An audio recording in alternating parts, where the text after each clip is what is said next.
اسلام تربیت اولاد کے حوالے سے ہماری جو رہنمائی کرتا ہے تو وہ ساری باتیں اس میں شامل ہیں۔ بچوں کو آپ رزق حلال کمانے کی تلقین 100% کریں گے، انہیں اس فن سے ضرور آگاہ کریں کہ وہ کبھی کسی کے دستے نگر نہ رہیں، کہیں انہیں ہاتھ نہ پھیلانا پڑے، لیکن ان کی روحانی، اخلاقی، مذہبی تربیت یہ بھی اللہ تعالیٰ نے ماں باپ کے ذمے لگائی۔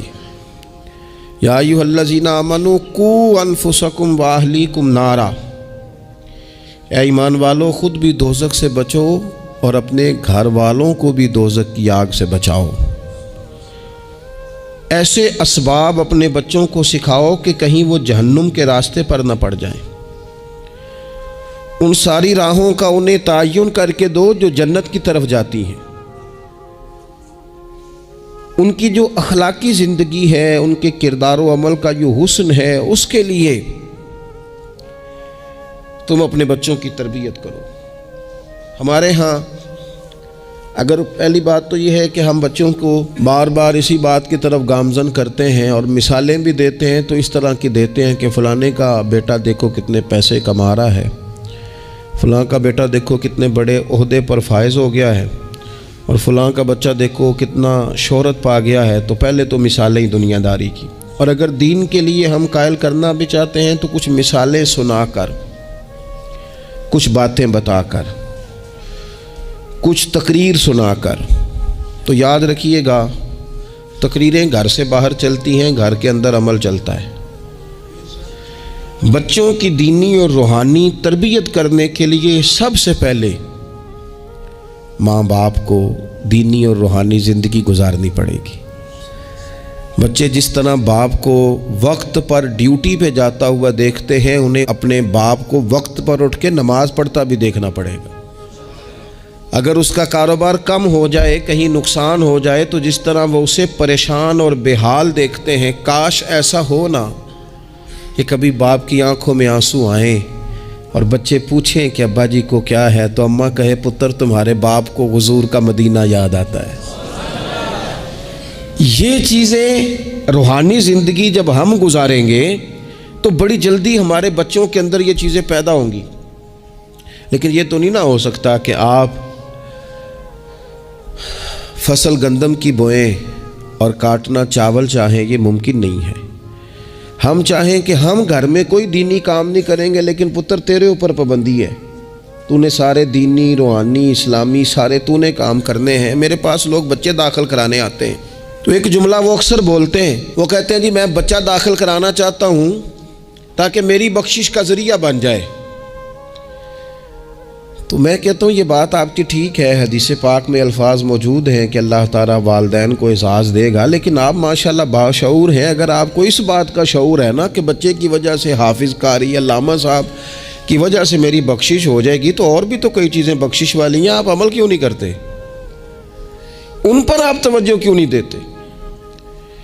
اس طرف بھی تو آپ غور فرمائیں۔ آپ کسی اور کے ذریعے سے جو بخشش چاہتے ہیں تو کوئی ایسا کام کرے نا کہ ہم رب سے دعا کریں تو اللہ ہماری وجہ سے کسی اور پر بھی فضل فرما دے۔ لیکن ہم اپنے آپ کو تبدیل نہیں کرنا چاہتے، اپنے اندر تبدیلی نہیں لانا چاہتے۔ ہم کوئی سویرے اٹھ کے کچھ مصلی کو، عبادت کو، اللہ کو ٹائم نہیں دینا چاہتے۔ ہم گھر میں سچ نہیں بولنا چاہتے۔ کیا ہمارے بچوں کو خبر نہیں ہے کہ ہم موبائل پہ کیا دیکھتے ہیں؟ کیا بچوں سے یہ بات چھپی ہوئی ہے کہ گھر کے اندر جو مال آتا ہے وہ کس طرح کا ہے؟ کیا ہمارے بچے نہیں دیکھتے کہ ہمارے باپ کا رویہ ہماری ماں کے ساتھ کس طرح کا ہے؟ کیا وہ چیزیں بنظر غائب غور سے ملاحظہ نہیں کرتے کہ ہماری اماں کا رویہ اپنے میکے کے حق میں کیا ہوتا ہے اور باپ کے والدین کے حق میں کیا ہوتا ہے؟ وہ ساری چیزیں جو ہمارے گھر میں ہو رہی ہوتی ہیں وہ بغیر ہمارے بتائے بچے اسے سبق لے رہے ہوتے ہیں۔ اس رستے کے وہ مسافر ہوتے ہیں جس رستے پر میرے گھر والے چل رہے ہوتے ہیں۔ تو اپنے بچوں کی اخلاقی تربیت کے لیے سب سے پہلے تو گرمیوں میں دوپہر کو سارے لوگ کے گاؤں میں سویا کرتے تھے، تو ایک بچہ، ایک نوجوان موٹر سائیکل پہ نا اس نے بڑا سخت ہارن لگایا ہوتا تھا، تو وہ لاڈلا بچہ تھا، اپنے ماں باپ کا اکلوتی اولاد تھی تو وہ گلی سے گزرتا تو میری والدہ بڑی ناراض ہوتی، کئی دفعہ برا بھلا بھی کہتی کہ اس کو شرم ہی نہیں آتی، یہ سوتوں کو جگا دیتا، اتنا سخت ہارن لگا دیا ہے۔ پھر کچھ عرصے کے بعد اس نے وہ ہارن اکھیڑ دیا، اسی گلی سے گزرتا لیکن چپکے سے۔ تو بچہ شرارتیں کرنے والا شرارت چھوڑ جائے تو پھر بھی سوال کھڑا ہوتا ہے کہ کیوں چھوڑ گیا ہے۔ تو اماں جی کہنے لگی انہوں پوچھتے صحیح کی ہویا سو۔ میں نے اس سے ایک دن کہا کہ خیر ہے، تو مجھے کہنے لگا بھائی جان میرے گھر میں بیٹی پیدا ہوئی ہے۔ تو میری والدہ نے مینوں تھپکی دے کے کہ پتر ہے ہارن لا چھڑ تیاں دے پیو انج دے کام نہیں کردے۔ میں اب صاحب اولاد ہوں تو اگر میرا کردار اس طرح کا ہوگا تو پھر لہجہ کیا ہوگا؟ میں نے چھوڑ دیے سارے کام، چونکہ میرے گھر میں بیٹی آ گئی ہے اور میری ماں نے مجھے کہا ہے کہ بیٹیوں کے باپ کا یہ لہجہ نہیں ہوتا، ان کے انداز بڑے شستہ بڑے صاف ہوتے ہیں، چونکہ گھر میں بیٹی نے آنکھ کھولنی ہے، اس نے وہ رنگ دیکھنا ہے۔ میں ایک دوسری بات بھی آپ کو عرض کرتا ہوں، میں کھانا کھا رہا تھا، گھر کے اندر بیٹھا تھا تو میری گھر والی مجھ سے کہنے لگی کہ باہر بچہ بڑا بلک بلک کے رو رہا ہے مدرسے کا۔ میں نے کہا جلدی سے بلاؤ۔ وہ بچہ اندر آیا تو وہ کانپ رہا تھا اور اس کی حالت اس طرح کی تھی کہ شاید تھوڑی دیر میں گر جائے۔ تو مجھے تو کھانا بھول گیا، میں نے کہا پتر خیر ہے، کیا ہوا کیا ہے؟ تو بولے تو اس سے بات نہ ہو سکے، ہانپتے کامتے تڑپتے ٹوٹتے جملے۔ وہ میں نے کہا بیٹے کیا بات ہے، چھوٹا سا بچہ ہے۔ کہنے لگا میں نے گھر ٹیلی فون کیا تھا، میرے ابا جی پھر میری اماں سے لڑ رہے ہیں۔ حضرت صاحب جب وہ لڑتے ہیں تو ہم چار پائیوں کے نیچے چھپ جاتے ہیں، خوف آتا ہے، میری بہنیں روتی ہیں، ہمیں کسی چیز سے اتنا ڈر نہیں آتا کیونکہ ہمارا والد پھر ہماری اماں کو مارتا ہے، خوف آتا ہے۔ آج گھر میں نا پھر ابا جی اماں کو پیٹ رہے ہیں، میں نے فون کیا تھا تو بہنیں رو رہی ہیں، آپ دعا کر دیں ہمارے گھر میں سکون ہو جائے۔ ہم تو اپنے بچوں کی آنکھوں میں آنسو نہیں دیکھ سکتے، پر یہ کس نے رلایا ہمارے بچوں کو؟ ماں باپ نے مل کے؟ کس نے تباہی کی؟ ان کے خیالات کیوں بکھر گئے؟ اتنا خوف کس چیز نے طاری کیا؟ یہ سکون کس نے چھینا؟ میں نے پھر ان کے والد کو بلایا، گزارش کی، اور مجھے امید ہے کہ وہ میری بات بھی سمجھ گئے ہوں گے۔ میں نے ان کو وہ سارے حالات سے آگاہ کیا کہ آپ کے بچوں کی نفسیات کہاں تک جا رہی ہے، پر میری آپ اس واقعے کے بعد میں سمجھا کہ شاید یہ ایک گھر کا مسئلہ تو نہیں ہوگا، جانے کتنے گھروں میں یوں ہوتا ہوگا، کتنے بچے خوف کی زندگی گزارتے ہوں گے، اللہ جانے اب کیا ہونے لگا ہے۔ تو اپنے بچوں کی اخلاقی تربیت کے لیے، اخلاقی بڑا پیار کرتا ہے باپ اپنے بچے سے، میں صحیح بتاتا ہوں آپ کو، بڑا پیار کرتی ہے ماں اپنے بچے سے، لیکن یاد رکھنا اس پیار میں کہیں وہ اخلاقی حدود کو کراس نہ کر جائے۔ یہ دیکھ لینا کہیں آپ کے لاڈ پیار میں کوئی ناجائز بات اس کے منہ سے نکلے کسی کے بارے میں اور آپ اسے قبول کر کے کہیں اسے تباہ نہ کر دیں۔ باپ میں نے دیکھا ہے یہ کام کرتے ہیں کہ بچے نے اگر کبھی کوئی تحفہ مانگ لیا ہے اور موقع آ گیا ہے تحفہ دینے کا تو باپ اوور ٹائم بھی لگاتا ہے۔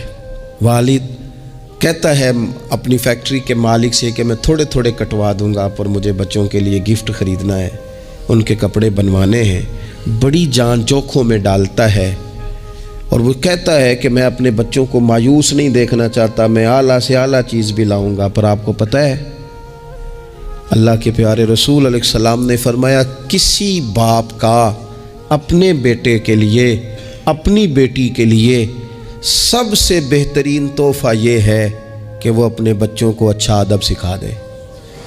یہ سونا تحفہ دیا ہے باپ نے کہ اس بچے کو اس نے اچھی تربیت سے روشناس کرا۔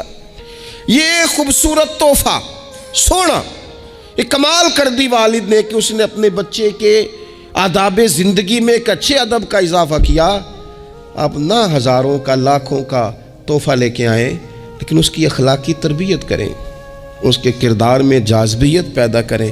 ہو نہ آج بھی کوئی ماں ایسی جو غوث پاک کی ماں کی طرح کہے پتر بھوک کاٹ لینا پر جھوٹ نہ بولنا۔ ہو نہ کوئی ماں آج بھی ایسی جو بابا فرید کی ماں کی طرح یہ کہے